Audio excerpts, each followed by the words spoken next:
Generations Bank has been serving the financial needs of the Finger Lakes region since 1870. Generations combines the best of modern banking with dedication to the local community. Visit them at mygenbank.com. Generations Bank, member FDIC, and equal housing lender.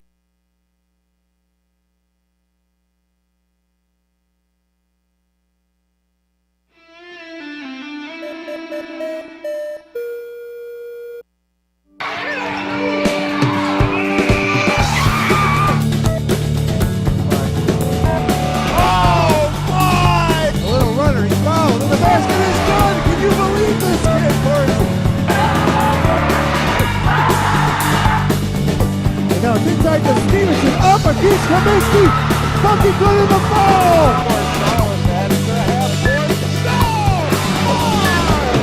Mantel, all the way to the basket, foul, lays it in for two!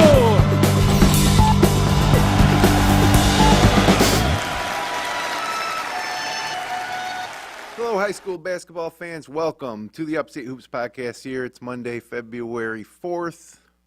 2024. I'm Jim Sinicropi along with Paul Russo and Kyle Evans here inside the FingerLakes1.com studios in Seneca Falls. We're going to look back at another week of action as we head closer to the end of the regular season, preview next week's games, let you know where we're going to be streaming from, power rankings, of course, and then we'll take a look at the girls' sectional classifications. Last week we took a look at the boys. We'll look at the girls. Then we'll be all set up for the stretch run of the 2023-24 high school basketball regular season, and then sectional brackets, sectional championships, hopefully, for Wayne Finger Lakes teams, and then maybe a few will even make a run at state. So we're going to get everybody up to speed here. Fellas, nice to join you here on a Monday afternoon. Yeah. The first weekend without NFL football. So the eyes of the nation are turning to high school basketball now with all their free time. As they should. It's a pretty good week, I'd say. A lot of shakeups. Can't wait to get to it. Yeah, there was some surprises and some really good games, and we should get right to it. We got a lot to get to today. Let's start with the boys' action, and going way back to a week ago on Monday night, the theme of the night was really close games, and it was one of them that we had our eyes on was the very one on the top of your list there, World of Inquiry at Minders. Two of the top teams in Class B1, I believe, right? Yep. So it was going to be a good test to see if Minders could hang. You know, Hornell 1, World of Inquiry 2, Minders 3. And, boy, it didn't disappoint heading into overtime. Did that one go to overtime? I know it was a 4-point game. That one didn't go in overtime. So it was World of Inquiry had a chance to tie the game with 16 seconds left.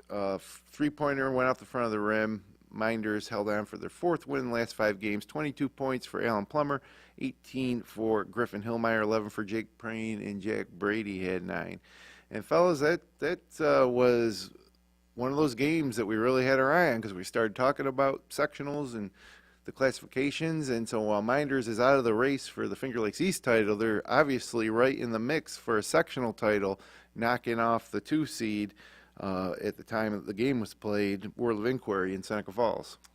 Yeah, I mean, obviously this time of year, you usually don't get a ton of those non-league games at this point, so, I mean, more than anything, it's a good litmus test, right, for Minders. You're able to go out and beat a team in your classification, technically ahead of you at that juncture anyway of the game. So, yeah, I mean, you pass it, you take the win any way you can. Doesn't matter if it's ugly, pretty, or whatever, you know. Just think the old adage, right? It's just wins. So, obviously, it's the feather in the cap for the start of the week, and in that moment, that's most important in my mind.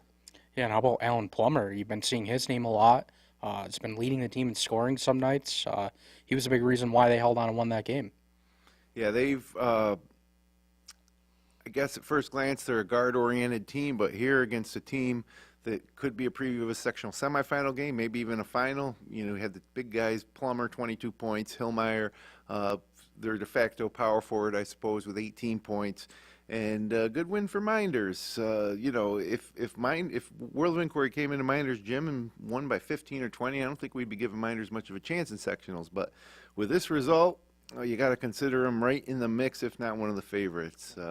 So also on Monday night, mentioned a bunch of close games. The Gananda boys improved to 12-4 by just slipping by 4-10 Red Creek. And it was in Gananda, 71-69. It was tied at 69 with 25 seconds left. Red Jacket had possession, turned the ball over, and then Miles Cavanis was fouled driving to the basket with just a couple seconds left. Hit both free throws. Blue Panthers hold on. It was their 5th win in 6 games. Cavanis with 27 points. Cooper Grassel with 27. For Red Jacket, it was Nash Fabris with 26 points and Truman Hill with 18. Adrian Griffin with 10. And a Red Jacket, who falls to 4-10 with that loss, had a chance at an upset. We didn't see that one coming. That's why I play the games, though. So, yeah, I mean, again, our non-league that usually don't see at this juncture. And, this is a Gananda team. You mentioned, right, Jim, 5-6 and everything, but kind of, they've been lingering, I'd say, in that midway pack of our power rankings. And, I don't know, for me, the fact they were able to kind of hold serve through a week was pretty important to me, kind of seeing how they were pretty much able to do that and everything. So Top Wayne County team Yeah. going to the West and almost losing to a bottom team in the West doesn't bode too well for Wayne County, I suppose. Yeah, and Gananda is 14-4. So they've beaten a lot of teams, in the Wayne County League, as you mentioned. I remember they played that very close game with East Rochester. They're going to meet again. I can't remember if it's this week or next week, but we'll preview that coming up. But yeah, Gananda's been a bit of a surprising team I think, based on their record. And they hold on. So, East Rochester's boys were undefeated until last week, 2 weeks ago. And, Gananda goes out and almost loses to Red Jacket. I don't know if it says more about the West or less about the Wayne County League without Lions in it. But anyways, it was interesting. Another Wayne County West crossover. And also a winning team from Wayne County goes this time 2-0 to face South Seneca, a 5-10 team out of the West. Sodus was 9-4, and they escaped with a 1-point win, 48-47. Sodus led 48-44 with 3.7 seconds left, but Logan Laverick banked in a 3-pointer for South Seneca, but that was its time expired. Obviously going to fall off 1 point short, but a close game at the Jack Guinan Gymnasium. Sodus snapped a 2-game losing skid with the victory. Monte Barr, 14 points. Angel Padilla Sequeira with 12. Marquez Widgeon with 6. Kenny Halsey, 20 points to lead South Seneca. And then also Monday you had Newark losing to a 3-13 Wilson Magnet team. Newark led by 3 at halftime, but came out flat in the second half, outscored 41-29, and that would lead to 3 losses in their last 4 games for Newark, a team that we're touting as a potential Class A, just single A sectional champ. So move ahead to Tuesday. Geneva boys back on the winning track, proved to 9-5 with a 60-52 win over Palmac. Tayshawn Willingham with 25 points. And then the story of the week, in my opinion, is Marcus Whitman. The Marcus Whitman Wildcats may be the story of the year. Early on, we saw him lose to Minders in Seneca Falls, and we were like, oh, yeah, it's tough to be Marcus Whitman playing in the Finger Lakes East. Hopefully they'll harden him up. They'll have a chance in the Class C1 sectionals, or B2 it would be. But, man, they're turning out to be one of the better teams. I can't wait to see where they fall in the power rankings when we release them. But big week for Marcus Whitman. Big couple of weeks. They hosted Minders and just blew them out, 65-38 to improve to 11-4. Brody Royston, 26 points. Braden Amadeo, 14 points. Miles Prendergrass with 10. And then Friday they go out and handle business against Waterloo to improve to 12-4, 63-46. So Coach O'Connor, Kyle, really is doing kind of what he's done in the past. He's exceeding expectations. Yeah, they've won 4 straight. They've won 9 of their last 10. I mentioned it last show as well. When you guys called that game at Minders, they dropped to like 3-3 on the year. You looked at the East, you just figured, wow, with all these teams, it's going to be tough to climb up. And they're doing it. And like you said, they blew past Minders. They're not just getting these little 3, 4, 5-point wins. They're getting double-digit wins. And obviously, they still have a few tough games remaining. But with the way they're playing, with the scoring they're getting, the defense they're playing, they're a team that's something to watch the rest of the way. And we're going to see him tested this week when Newark comes to, and you and I will be there calling that game on Wednesday night, is it? Tomorrow night. Tuesday night. Tuesday night, tomorrow night. Yeah, I mean, it's one of those things where, like, I go back to it. I said a couple weeks ago, like, I can't be surprised necessarily. Coach O'Connor's got those guys playing really well. We mentioned Royston, Pendergrass, Amadeo, Storms. I mean, it's just a really good constructed team for what they got and what they have to do. And yeah, sure, even like right now the league's kind of outplayed, but I don't know. It's kind of tough to look past them as being one of the favorites for B2, and at least in the final, 10 days? Kind of crazy to say that. The regular season, at least causing some sort of maybe spoiler type role if there's any window or door left open for any of the teams to catch wind in the league. So it's one of those things where, especially tomorrow, as the broadcasting side of it, you look really forward to it. But looking back, it's one of those things where it's like, for me personally, I can't say I'm surprised. Yeah, I gotta admit, I'm surprised. I'm not shocked. I wouldn't go as far as saying shocked, but seeing that game in Seneca Falls against Minders, and knowing Minders probably wasn't one of the better teams in the East, and it just seemed like it was all gonna, be on Brody Royston's back. But Amadeo stepping up, Pendergrass we knew would be important, and other players, rounding it out. Interesting about Brody Royston, his older brother was on the sectional championship team, and he was a good lacrosse player and good basketball player too, but more of a cog in the wheel, doing a lot of the things that don't show up in the stat sheet, as Whitman had other guys who could score.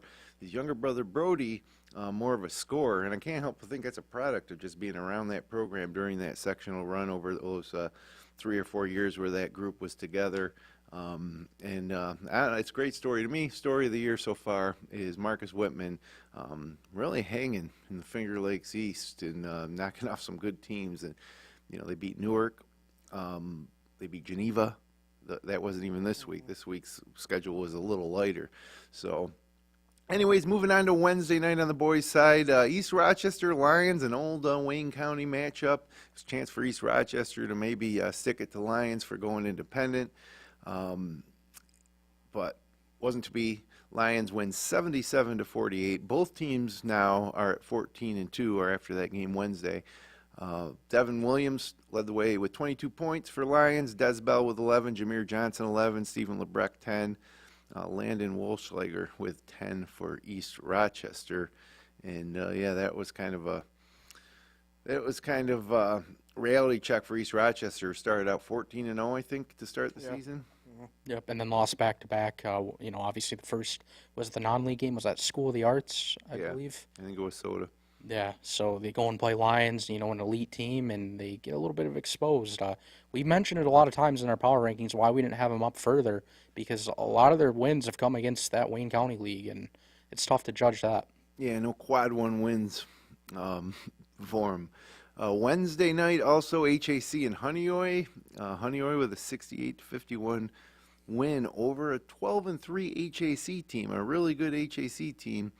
Honeoye 68-51, Dylan Washburn 16, Landon Washburn 16, Braden Schneider with 11 for HAC, Ryan D'Arduini with 18 points, Orlando Marquez with 15, and Harlan Novi Marks with 13.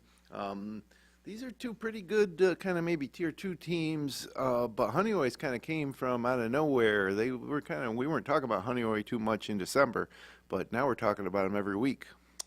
Yeah, I mean, it's one of those things where now it's kind of caused a little bit of, maybe this kind of peels back and more so on the power ranking side of things, but, for me, it kind of caused some internal debate this week trying to figure out my power rankings because specifically really of this game in a way, and other things happened throughout the week. We've had HAC ranked. Right, and other things happened throughout the week that kind of shifted some things for me. So it is Honeoye, HAC, how do you rank them? Right, exactly, and we're kind of been wondering in a way, is anybody, I guess in the West on the boys side of things, kind of going to really step up to meet HAC. Honeoye's kind of done that. Bloomfield did maybe at the start, not so much now. So It's going to be, they got 10 days left. I think it's HAC still pretty much in the driver's seat for that, I think, right? Well, they have the same amount of league wins at 7, but Honeyway's played 2 more league games, so they'll, by the end of the year, they'll have played the same. So there's a chance they could still catch up. But then you have Bloomfield 8-3 in league. Yep. So, and at the time, that was Honeyway's 5th straight win. They've been actually on a hot streak, but they would later go on to lose. As you Friday night they lost to Penn Yan 68-67. Buzzer beater, right? Penn Yan West. That was on our F1 Sports TikTok channel. 68-67. Penn Yan 7-8 Penn Yan team, former Finger Lakes East team playing in the West. It was a tough way to go out for Honeoye. It was kind of a heave. A good shot though. By Matt Tones. It was his 5th three-pointer of the game, that buzzer beater. Liam Chapman led the way for the Mustangs with 23 points. Billy Covey had 15 for Honeoye. Owen Cuba had 14, and Owen Reynolds had 11. Back to the Finger Lakes East on Friday night. You had Wayne taking care of Pelmac. No surprise there this year. 68-64 behind 18 points from Cam Blankenberg. And then, congratulations, Logan Blankenberg, too, at Nazareth. He had his 1,000th point, I think it was, at Nazareth. So the Blankenbergs making their mark on both levels here as well. And Friday night, Newark Minders, big chance for Minders. I mean, Newark's been surprisingly gettable, but Newark was able to hold on in Seneca Falls for a 64-54 win. Behind 28 points from Kellen Foster, 18 from J. Parr Allen, and 13 from Janor Allen. Alan Plummer had 16 to lead Minders, and Griffin Hillmeyer had 12. So this week has really been Plummer and Hillmeyer kind of doing the scoring for Minders, more so than the guards. Mixed results. 10-point. I look at the game like that. I think I was talking to somebody on Thursday night. Newark's playing Minders tomorrow. I said that's spread's Newark minus 12.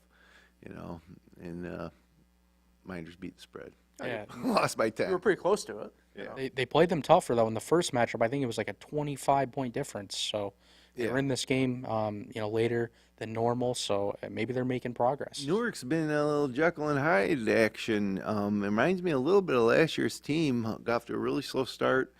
Some mixed results. They started playing better and better, but then all of a sudden they just lay an egg, and they went on to win a sectional title. So make it to Glens Falls in the process too. Yeah, the Newark thing is interesting. Talk around a little bit, and a lot of people are, pretty high on, and justifiably so. I mean, Janor Allen's really had himself a nice little start of his varsity career here in a sense. Now it's kind of hard to say that given we're borderline of full season underway at this point. But yeah, I mean, I think for Newark, you kind of need both Allens and probably Kellen Foster to kind of take the reins here the rest of the way and get it done. And I think, I kind of go back to this, rather get whatever questions or issues out of the way with now as opposed to, in 14 days when sectionals really get going and everything like that. So, yeah, I think the main thing there, if you're Newark, you kind of get out of that funk, you get the win, and you're going into a very important week. I mean, not to go too much away for later on, but you're at Whitman tomorrow night, and then you're hosting Wayne on Friday night.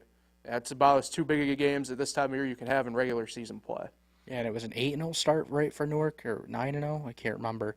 But if it was 8-0, they're 5-4 since then, so they're an average team. But they are playing really good teams like Wayne, and they're playing them tough. So I think that's encouraging. Where did they lost to? Geneva, Whitman, Wayne, and then one out of league Wilson. game. Yeah, Wilson, a 3-win Wilson team this week. Yep. So it's. I can't wait to see him play Whitman on tomorrow night in person. That team kind of, even during the sectional run, it was Colin Foster. They kind of, they had Braden Steve, obviously made the big shot to send him to Glens Falls and was a big part of that team. But I felt that Colin Foster was the one that made him go. When he was off, they really kind of sometimes struggled to score. But he was, even when in the games where he'd score big, he wasn't consistent from start to finish. He'd have flashes where he'd take over the game for a little bit, and then he'd go away for, a couple quarters, and then maybe come back and have a flurry of 6 to 8 more points. But yeah, there was also good action on the girls' side of things this week. And started out on Tuesday night. Bloomfield beat Marcus Whitman 54-21. We're not mentioning every game now, but got to mention this one because it improved Bloomfield to 15-2. Lily Bauman with 14 points, Annie Dodge with 13 points, Ashlyn Wright had 11, and also on Tuesday night, it was the big game, perhaps in the Wayne County League. Lions girls might have something to say about it, but Gananda went to East Rochester, and East Rochester got the win, 47-36. Heading into this game, Gananda had taken control of the league standings. Gananda appeared to be a better team. They were probably 4 or 5 ahead of East Rochester in last week's power rankings here on the Upstate Hoops podcast. And, East Rochester woke up and got a big win against their rival, 47-36. Zariah Eldridge with 17 points and Naya Eldridge with 16. And they held Ava Jenny, Gananda's big score, to just 11 points. So things getting interesting in Wayne County. Wednesday night, Wayne girls beat Waterloo for the second time this season, which, Waterloo's been playing better. Would consider this one an upset, especially on the road at Waterloo. Kaylee Marvin may be getting comfortable now with the Eagles after moving over from Gananda midseason. 19 points. Allie Johnson with 12 points. Gwen Panic led the way for Waterloo with 14. Also on Wednesday night, the Palmac girls stepped out of league to take on Greece Athena Odyssey. They got a 62-43 win, protecting their spot atop the power rankings, I'm sure, that we'll reveal shortly. And then maybe the game of the year, certainly the game of the year in the Finger Lakes West. They met very, very early in the season, and Dundee Bradford had defeated them, talking about Bloomfield. So Dundee goes to the Bomber Barn in Bloomfield, battle of top teams in the West, and Bloomfield comes out with a 55-47 win, improving to 16-2. Dundee Bradford 15-1, their first loss, making that the no more undefeated teams here in the Wayne Finger Lakes. They were the last team standing. Lily Bauman, 24 points for the Bombers. Kayla McCombs, 17. Dundee Bradford led by Kendall Parker with 24. Alyssa Eves with 10. And Bruna Crespo with 9. So big win for the Bombers there. We weren't sure. When Dundee Bradford beat Minders by 29, it was like, wow, nobody's beating these guys. And then Bloomfield girls have been playing great basketball in the month of January so far in 2024, heading into February now. They might be the better team. They certainly were on Wednesday night. Yeah, I will add, though, that Kaylee Yeoman got hurt like 2 minutes into the game, never returned. So, that's a big piece of their team, big score for them.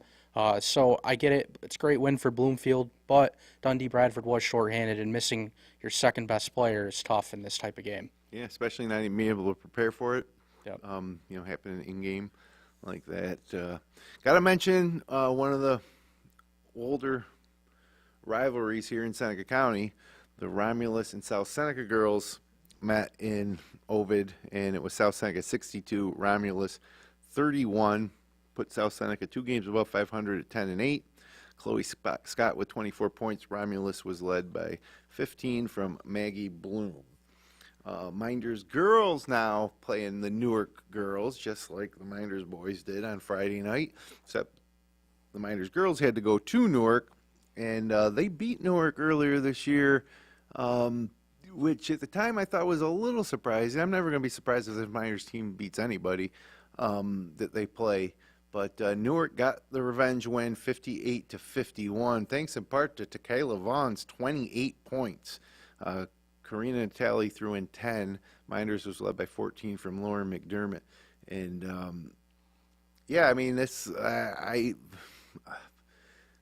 close teams in talent. Takayla Vaughn may be the difference, but I felt like this Newark team, sectional contenders.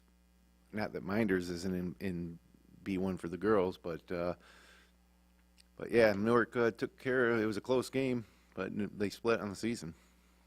Yeah, for the moment anyway, this got to be Newark's signature win on the year, more than likely. This was a pretty big one for them.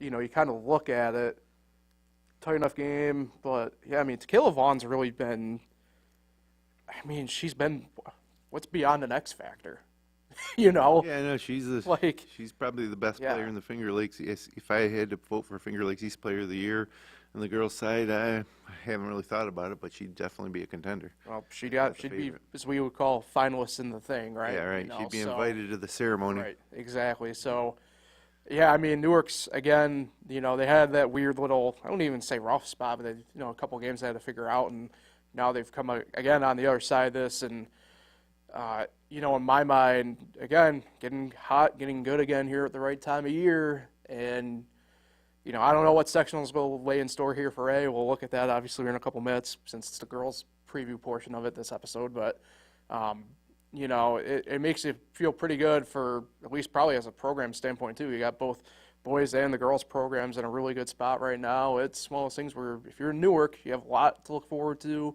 and a lot to be proud of as it stands right now. Yeah, so Newark is 13-4, but in their losses, they've lost by 7, 7, 1, and 12. They've played a lot of close games. They lost to Waterloo by 7, lost to Minders by 7 that first time. And then Pelmac, remember, they were up 11 with 4 minutes to go. Right. And if they would have closed that game out, Pelmac would have had their second loss. So even in their losses, they're playing pretty well, besides that one, you know, blown game. Yeah, and probably getting better in the right time of the year here as we head towards sectionals. Also on Friday night, Waterloo took on Penn Yan. Now, Penn Yan girls are still in the East, Finger Lakes East, and Penn Yan got a 59-49 win behind 23 points from Macy Muller, 17 from Gwen Panic. So that Waterloo girls proved to 11-7, also having a better second half than first half, and putting themselves back into the conversation for sectionals. Saturday, one game, a note, East Rochester and Lions on the girls' side. And we talked about it. East Rochester got on to the premier game. Well, apparently the Lions girls didn't like it because East Rochester came to Lions and left with a 13-point loss. Lions win 64-51. 32 points for Jayla Bell, along with 11 rebounds. Zariah Eldridge had 21 points, and Gianna Romack with 8 for East Rochester. So it's a veritable free-for-all between those three teams at the top of Wayne County. So that was the week that was. Time for our new power rankings. Let's take a look. Boys or girls first? You guys have an Surprise option? me. Okay. Let's go girls then, I suppose. So, no surprise with Pelmac at 1. Dundee Bradford not getting hit too hard for that loss to Bloomfield. Newark 3. Gananda not getting too hard hit. Or Gananda beat. Whoa, I forgot now. So many games. That East Rochester Gananda game. Yeah, East Rochester beat them, but they're staying in the top Gananda did five. win the first one. Yeah. They did, but what have you done for me lately? Bloomfield 5. Was wondering if maybe they might inch up a little more. Minders getting a lot of respect at 6. Waterloo girls fighting back in at 7. Lions 8, ER 9. And Wayne, there you go. That's a new team. I had my first bone to pick really all year, kind of, in a way. Well, we'll pick it. Sort of. Geneva girls. Well, they've mentioned been them a little- winning, but lower competition. Their schedule, I mean, credit to them. I love to see it. Geneva girls playing better, winning games. They have a winning record. I think they're maybe like 8-4, something like that. 10-6. 10-6. That's true. But if you look at the quality of competition, they have no good wins, let's say. Yeah, and I had to put Wayne back in there from previous weeks because of that win at Waterloo and sweeping them as well. So, yeah, I mean, I do like Geneva. I like that they're playing better, but I do agree, lower competition. But they're getting more scoring, like I mentioned last time. They were having a lot of trouble scoring the past several years. They probably, I mean, I'm assuming that they softened the schedule a little bit. I don't believe they're in the Finger Lakes East. They're independent, yeah. Yeah, they've gone independent. But that's, one way to maybe rebuild a program because they were rock bottom from a team that 15 years ago won a sectional title. So, and then, when you're looking at filling out our top 10, I look for, is there any decent wins? And those 2 wins for Wayne over Waterloo, especially this most recent one, and the fact that Kaylee Marvin is now kind of probably getting more comfortable, give him 10. But, the action's at the top. And Pelmac's number 1, Dundee Bradford number 2. And then I think we could argue maybe a little bit about, Bloomfield and Gananda and Minders and Newark. Maybe not Newark. Well, Newark and Bloomfield are both at their high spots for the year in our power rankings, respectively. So, Yeah, I mean, I think you probably could make the case. I mean, swap Bloomfield and Gananda, I think, would be. I can see that. You know, I don't think you'd get an argument out of me in that sense. So, yeah. I mean, it's one of those things though where, I mean, you'll really see here on the boys' side here in a second. We do the power rankings for that, but it was a good problem to have this week in my mind, kind of grappling with what to do. There was a lot, like we mentioned, there was a lot of change, a lot of shifting this past week, and it showed in the power rankings on both sides, to be quite honest. Yes, and looking at Bloomfield, obviously 16-2, and that one of the two losses was against Dundee Bradford, which they only lost by 13, which Wasn't is good. that the opening game of the year? No, that they played Waterloo the opening game of the year and lost only by 3. Right. So yeah, they only have 2 losses, and they played well against Waterloo. So they haven't lost since December 6th or something? December 21st, when they lost by 13 to Dundee Bradford. Yeah, I mean, pretty impressive. And in there, they do have some quality wins. The win against Dundee Bradford being probably the highlight.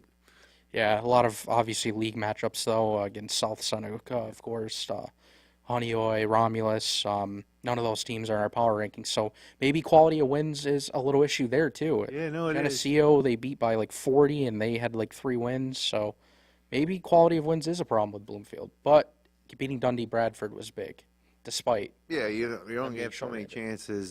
South Seneca is a solid win, but in the Finger Lakes West girls side, there's not too many opportunities to get those types of wins this year. So let's take a look at the boys' power rankings for the week of February 5th. And no surprise there, unanimous number 1 is Wayne. Lions staying solid in number 2. And then who would have thought, going back to even Christmas time, that Marcus Whitman would be not only top 5, but number 3. And now, so they head they're hosting Newark tomorrow night, and Newark comes in at 4. I mean, is the line on that game Marcus Whitman minus 4.5? What's going on here? Is Marcus Whitman the favorite tomorrow night against Newark? Well, if you take the college basketball side of things, I would have to lean yes, but 3-point home court advantage? yeah, something like that. Yeah, they won at Newark by 3 the first matchup. Was that early December, I think? Yeah, it's crazy, and I guarantee you that Newark has this game circled. I mean, I think that it's going to be a statement game for Newark, and it's also in return going to be, a big game for Marcus Whitman, obviously, to prove to themselves that they maybe are the 3rd best team in the Wayne Finger Lakes boys as one of the smaller teams on this list. But yeah, Newark 4, Geneva boys 5. They stumbled a couple times, but they got plenty of good wins. They beat that Newark team that's ahead of them. East Rochester boys, after being undefeated, kind of never really broke into the top 2. Maybe I don't even think they were ever 3. Do we ever have them 3? I think their high mark was 5 last week, if I'm being honest. So they're not getting punished too bad for those losses. Gananda boys having a solid season. Minders boys hanging in there, and then HAC and Soda. So no Honeoye boys. I think the Honeoye boys broke my top 10. Yeah, mine too. I had them 10th. Yeah, it was a tough. Like I mentioned, this was a week that really had to put you to the test, I'd say, thinking wise. I know for me personally, I'd Soda semi-9 personally. So Yeah, that's the difference. yeah, I mean, it's one of those things where this week especially, I mean, collectively it was unanimous 1, 2, and 3 for their given spots. And everybody was lockstep on that. After that is where it went completely, not sideways, but sideways in a good way. Where I think Sodas gets a lot of credit for losing close games. They don't have many wins, but they've had some close losses against good teams. I mean, but that's the kind of stuff that you got to nitpick when you get down towards the bottom of the top 10 of the power ranking. Somebody asked me, "Why don't you do top 20?" I'm like, "Come on." There's not to whatever here, but yeah, you get outside of 12. I would say 12, maybe 13. It kind of gets rough, admittedly. But Yeah, you're only talking about One quick thought on mine. I had HAC above Minders because HAC is 8-2 in their last 10 games, and Minders has lost 3 of their last 4. And if you look at HAC, they're 12-3. They only have 3 losses all year. So I put them one spot ahead of Minders. So that was the difference. And like you said, I had Honeyway as my 10th team. Yeah, I mean, the Miners boys, a lot of their wins have come out of league. They had a good win against World of Inquiry, but they haven't been able, obviously, to beat Wayne. Newark, Geneva, and now Whitman beat them. They did beat Whitman once, but yeah. So anyways, before we get too far away from things here, let's take a look at the girls' sectional classifications. Let's see who has a chance. Make a run a sectional title here on the girls' side. Class A up first.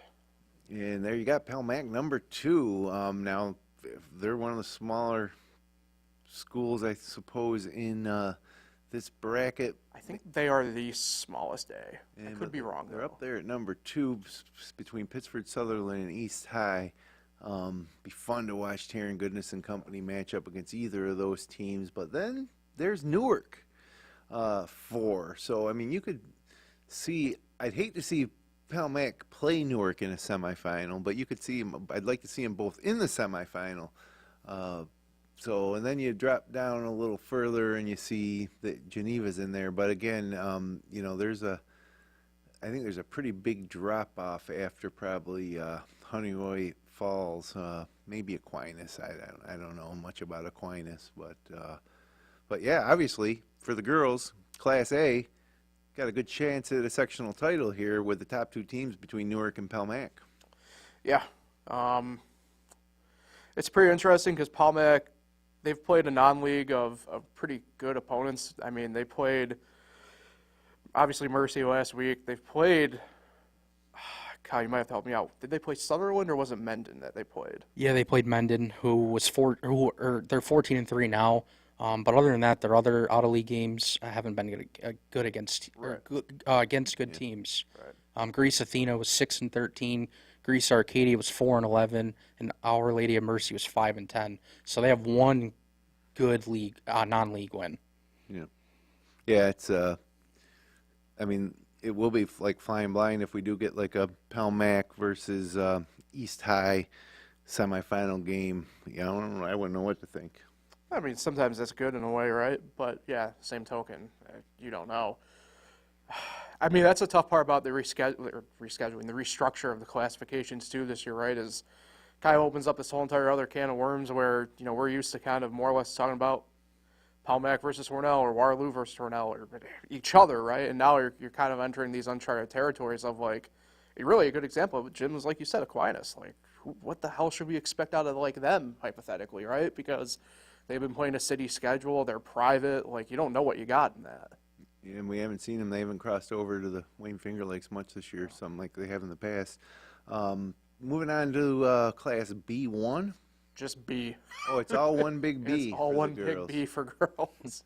So you got Hornell and Dansville, and then look at Minders at 3. So, like, what are they? The 4th place team in the East, 3rd place team in the East? Something like that, yeah. Yeah, 3rd place team in Class B as well, big Class B. You get down there and you see Waterloo still there. See, I mean, you could see a Minders Waterloo early season matchup. Minders barely got by them at home. They play again this week or next week, I think. Next week, yeah.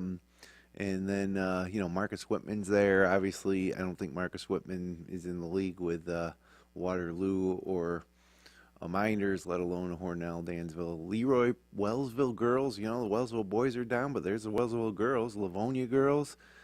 This will be an interesting tournament, no doubt. And geez, look at Penn Yan way down there. It's 16, and the thing about Penn Yan is they have struggled, but man, they gave Minders trouble. They almost upset. Was it Bloomfield this week? No, who was it? Maybe we just talked about it. Yeah. They beat Marcus Whitman, or no, Penn Yan. Geez, now I'm lost. Oh, that was on the boys' side. It was Honeyway. Okay. So anyways, yeah. Good chance for Minders. Good chance for Waterloo to get back. I mean, Waterloo's going on a string of consecutive sectional titles, so they're the defending champs, right? Yeah. Yeah, I mean, the B's for the girls, kind of the usual suspects, as I call it, right? Hornell, Minders, Waterloo, Wellsville, Dansville. Leroy. Leroy was up there, yeah. The Oakton Knights, right? Something like that. Yeah. Whatever. Now we're doing the nerd segment of that one, but Well, you got to know Yeah. your mascots. Yes, you should, as everybody should. But yeah, 17 teams, and not to go too far down that well, I'll save that piece for C1 if I really want to get into it. But yeah, I think it's a little bit of that same case, probably a better upper half than lower half, obviously. I think the only team technically that's going to have the bye, if it ended right now, would be Hornell, and see Penny, if they were to win, would play them, obviously, in the first round, technically. So, yeah, a couple familiar foes there. But, yeah, B, really looking forward to that. I think that's going to be really competitive. I think we'll have, as I would call it, a couple bullets in the chamber for that one to go and chase and hopefully take a run at the block. Yeah, and Hornell's only played one Wayne Finger Lakes team, and that was Paul Mac. They're going to play them again, I think, the end of this week.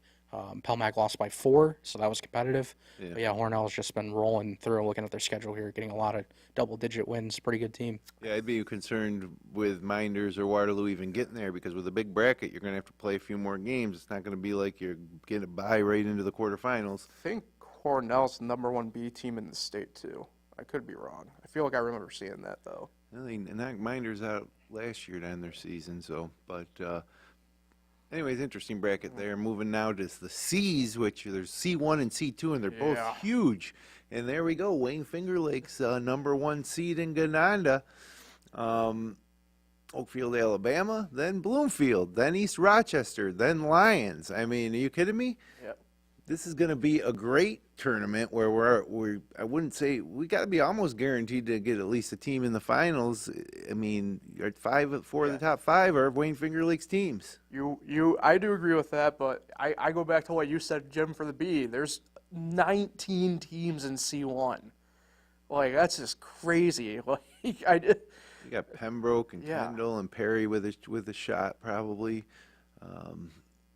Red Creek's in there too. Red Jackets down near the bottom. Clyde Savannah, 18 seed at 2 and 13. Yeah. But yeah, I mean we're pretty much guaranteed. Well, we're definitely guaranteed for some semifinal matchups that'll probably be pretty interesting. And between Lions, East Rochester, Bloomfield, and Gananda, most of these teams have played each other, with the exception of maybe Bloomfield hasn't played the other teams as much. But Lions, ER, and Gananda certainly have squared off and will be familiar with each other if they meet in sectionals. I'm pretty sure we have a circle in there, actually, right? Bloomfield beat East Rochester, who's beat Gananda, who's beat Lions, who's actually, I don't know, maybe not. Yeah, Bloomfield beat ER by 18. Okay. Yep. So it's an almost completed circle then. And Lions, beat ER over the weekend, and then they play them again this week. Right. So, yeah. Gananda and ER split. Yep. And yeah, well, Oakfield, Alabama, sitting back, just waiting to see what happens. But that'll be a good one, obviously. So now down to C2, Yep. where there are your Dundee, Bradford, Brave Scots, they're called. Brave Scots. Yeah, I mean, heavy favorites probably. Although Keshequa, Fillmore, good programs. Yeah, Mom, York. I mean, look at all these teams that have great records. Then you get down to South Seneca, even at 7 seed, Naples, Honeoye. So a lot of Wayne Finger Lakes, but really Dundee, Bradford. A lot of Finger Lakes West, especially, but Dundee, Bradford, heavy favorites, I'd say at this point. agree with that one. Yeah, I mean, looking at it from right here, it's pretty interesting if you want to go back to like last year. I mean, Pavilion won C2, and they're buried in the standings this year, for example. And the turnover this year for C2 is a little bit more, I'd say, exaggerated in that sense. But the one constant, Dundee Bradford, they were not the number 1 last year, but they were up top, close to the top of C2 last year, and find themselves at the top of the table this year. So Upset last year, right? Yep, I will go go ahead and ride on the boat with you there, Jim. I'm going to say there's the lose as it stands right now. Without taking a look at Keshequa or Fillmore, I haven't seen Fillmore's 14-1. Yeah. What do you think, Kyle? Yeah, I would say Dundee Bradford is the favorite, but you look at Dundee Bradford's schedule too. They played a lot of those West teams that, they're decent, but they're not high quality wins. Although, remember, they blew past, what was it? Minders, Dundee Bradford did. Remember that game? Yeah, I mean, that was the one that stood out for me. You would never see a Finger Lakes West team do that to a Finger Lakes East team, even the best team in the West. Even when South Seneca was riding high with their state Final Fours, if they came across town to face a Finger Lakes East team in the top half of the bracket, it would be a challenge and a good game. But so that could have been an anomaly. But obviously Dundee Bradford packing the punch and the firepower to get it done.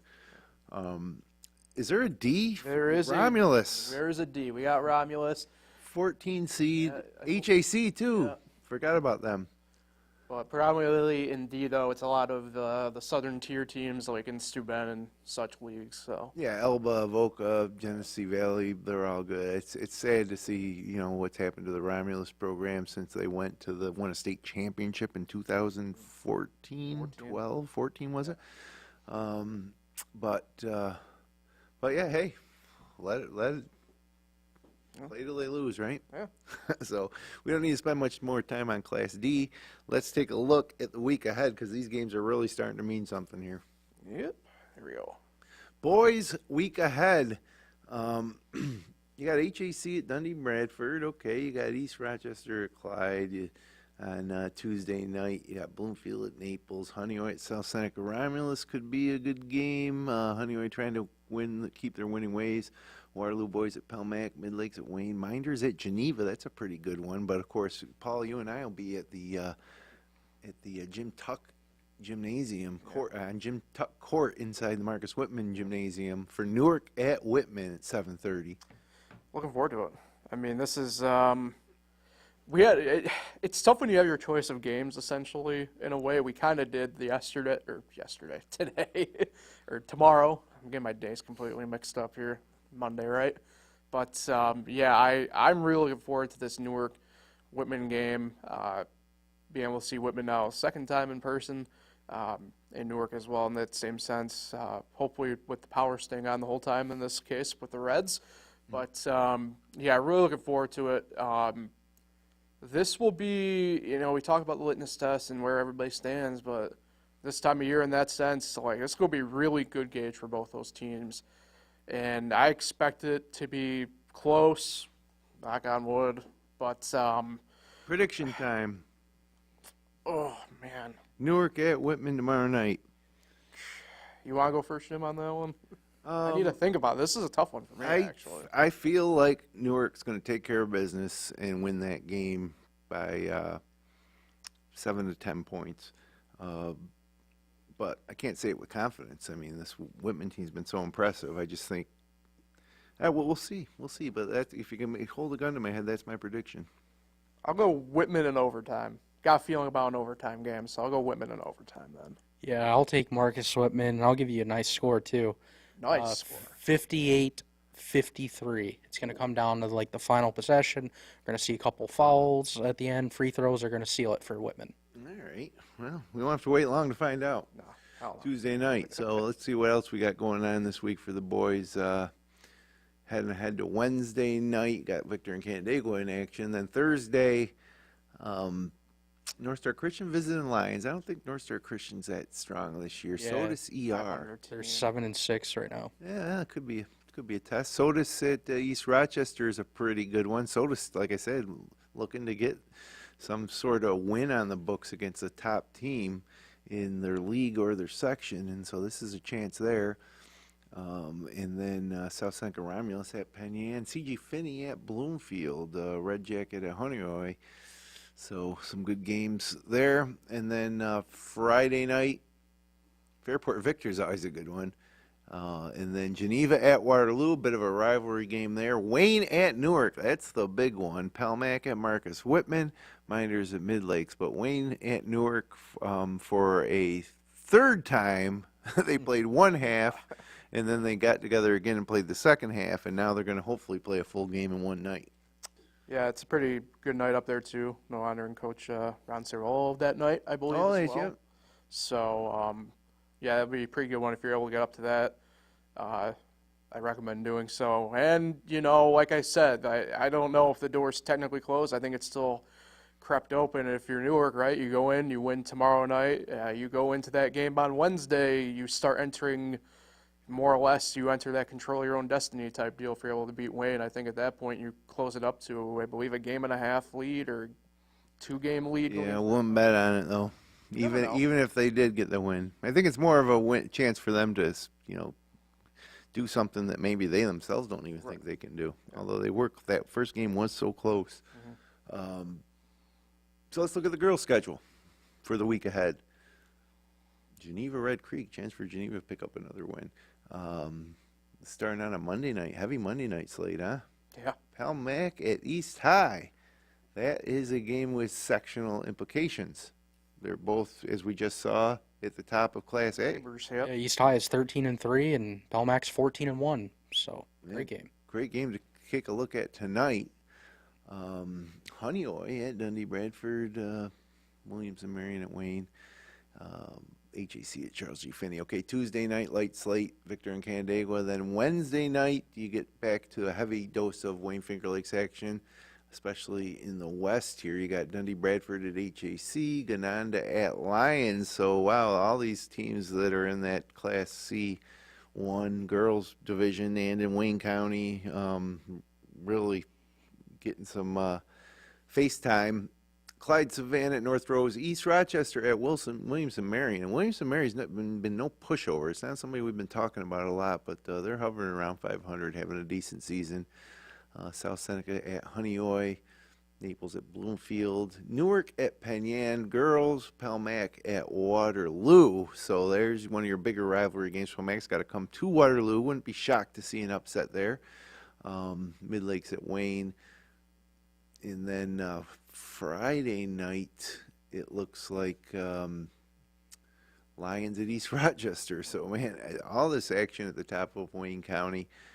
Romulus at Dundee Bradford, Whitman at South Seneca, Rochester Prep at Geneva, Newark Wayne. Now, Wayne beat Waterloo, who says they can't beat Newark. And Mid-Lakes Minders, Penyan, Palmac. So, full slate of games. Seems like the big ones being at the top of the Wayne County League, but that Palmac East High game is a real good litmus test ahead of sectionals. If Palmac can win that game, all of a sudden they got to be considered at least one of the favorites with Pittsford Sutherland. Yeah. If it's close or they lose, it's a little more questionable. Yeah, this is a pretty exciting week on the girls' side of things. Me and Kyle will be up in Lions for Gananda Lions Wednesday night. Yeah, that'd be fun to Looking see forward to that, yeah. both those teams. I think we've seen Lions girls, but I haven't seen Gananda girls. Get a look at Ava Johnny. Well, yeah, in fact, one of my first games over on the full-time side happened to be a Gananda Lions girls game back in the day, if I recall right. So we're looking forward to that one. Yeah, that's another one where it's going to be close, in my opinion, the whole time. So Yeah, the first one it was 71-46 Gananda. They blew them out. Yeah. But they're at the community center now at home. We've seen it all year. Things are different when they meet the second time. And Lions playing better lately than they were. Yeah, 3 straight wins. 11-6, not bad. And Gananda's struggling a little bit. And I wouldn't say it's struggling, but a couple losses. I wish they could have wins. But we wrote them off for dead when Kaylee Marvin transferred to Wayne, and they haven't skipped a beat. And Ava Jenny's really stepped up, and as the rest of Coach Mewison's roster. So, so it's good stuff all around. Going to be a good week in high school basketball. We'll be back here next Monday talking about it, and that will be the last week of the regular season. We'll be previewing next week. And then the following Monday after that, we'll be talking sectional brackets, right? yeah, crazy, right? Like I said, there's only really not 10 days. I think it's 11 days technically with the regular season, because I think they kicked it out to next Thursday technically, right? Yep. So There's one game, yep. But the brackets will be set by the end of the weekend. Yep. they should be, right? Friday and Saturday, I think. They better be, because Girls games are will first. start on Tuesday, Boys. if not Monday. Yep. 103 games left. Huh. And then the second season, sectionals is kind of a second season. It's amazing. It's fun. All those brackets, a reshuffling of teams, and really the regular season and league titles are long since forgotten. When sectionals rolls around, everybody wants a block. And then a few teams have an eye on going a little beyond that. So we'll see. We'll see. We definitely got some contenders, but 3 weeks from Friday night, the sectional championships will take place. March 1st is that day. wow. So we're talking about what, 26 days? Yep. Till, yeah. Huh. Well, that's the best time of the year. look, nobody's going to tell you that February and March are the best time of the year around here, but the high school basketball stuff definitely makes it a lot better. So I'm not going to say it's the best time of the year, but if you're a high school sports fan, from that perspective, I think it is the best time of the year. So a lot to look forward to.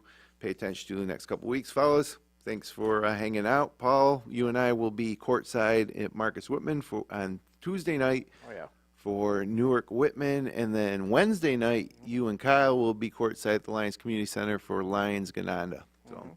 And then we'll be back here next Monday. So thanks for joining us on the Upstate Hoops podcast. Connect with us on Facebook, on Twitter or X, on TikTok. Our handle's FL1 Sports. Subscribe to us on YouTube, and our audio-only podcast is available most everywhere you enjoy your audio content. Ahead of Taylor Swift's new album coming out in April, apparently. You can also find our show, live stream games, and local news, weather, and sports 24/7 on the free FingerLakes1.com Android or iPhone app. Thanks for joining us. We'll be back again next Monday. Good luck, everybody, this week on the hardwood, and have a great week.